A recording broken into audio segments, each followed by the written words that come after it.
Next we have a geometric series. We have to find the sum to infinity. Now with the geometric series, we should know if the sum to infinity exists. There is a condition. Now the way we know if the sum exists or not.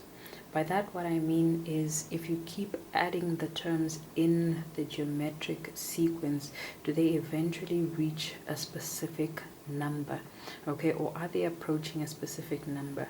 The sum would not exist when, and it doesn't exist, let's say for an arithmetic progression, because with an arithmetic progression or arithmetic series, the sum to infinity does not exist because you keep adding bigger and bigger numbers.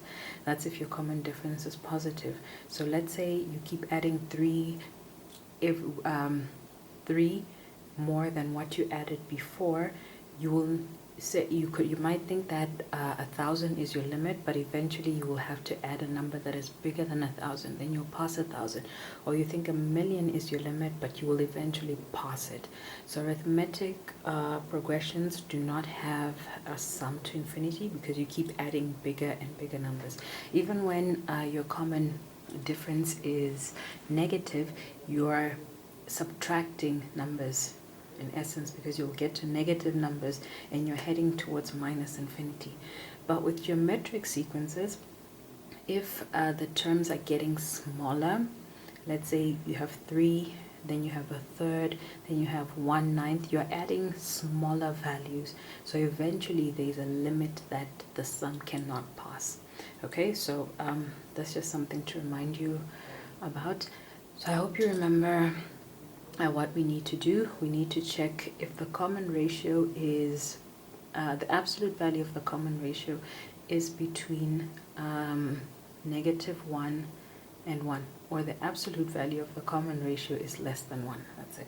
Okay, I said it in 2 different ways, but I meant the same thing. Okay, so when you're given this, when it is in this form, reading the common ratio is very easy to do, because from here it is in the form a r n minus 1. So just by looking at this one, I can see that my a sub 1, or the first term, is 16, and I can see that the common ratio is 0.1. Okay, and that is only because it is in this form where you have a number here. If there's no number written there, that means there's an invisible one, but any other number, that will be your a. Then you have something in brackets, and it must be raised to a power where you have a variable -1. If I just had k, for example, I cannot immediately say what my a sub 1 is. I can tell what my r is, but a sub 1, I would need to work it out. But here, when it's k minus 1 or m minus 1 or t minus 1, as long as the exponent is in that form of something -1, and it's -1, not +1, okay? So I know what a sub 1 is, I know what r is.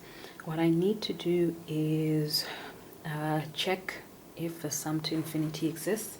So this is what I'm looking for, the sum to infinity. What is it equal to if it exists? I think you can already tell that it does exist because the question tells you to find it. Wouldn't ask you to find something that does not exist. How we would phrase that one might be, find it if it exists. So that means you would have to check if it exists, and then if it does exist, work it out. But with this one, it just says find it, then you can assume it works. But there's no harm in actually just checking if it does exist. It's a good practice to do. Okay, so here we take our absolute value of r. This is the absolute value of 0.1. The absolute value of 0.1 is just 0.1 because it's positive, and this is less than 1. So this sum to infinity exists. Okay, so it exists. We know it is a specific number, so we can work it out. And if you remember the formula, the sum to infinity, this is just what it looks like. Okay, so it's a very simple formula that you need to know. very simple formula. You need to know it again. You will not be provided with any formulas, so just remember this one. It's very simple. A sub 1, r there, and then there's 1. Then you just substitute. You know what a sub 1 is? It's 16, because I could read it straight from there.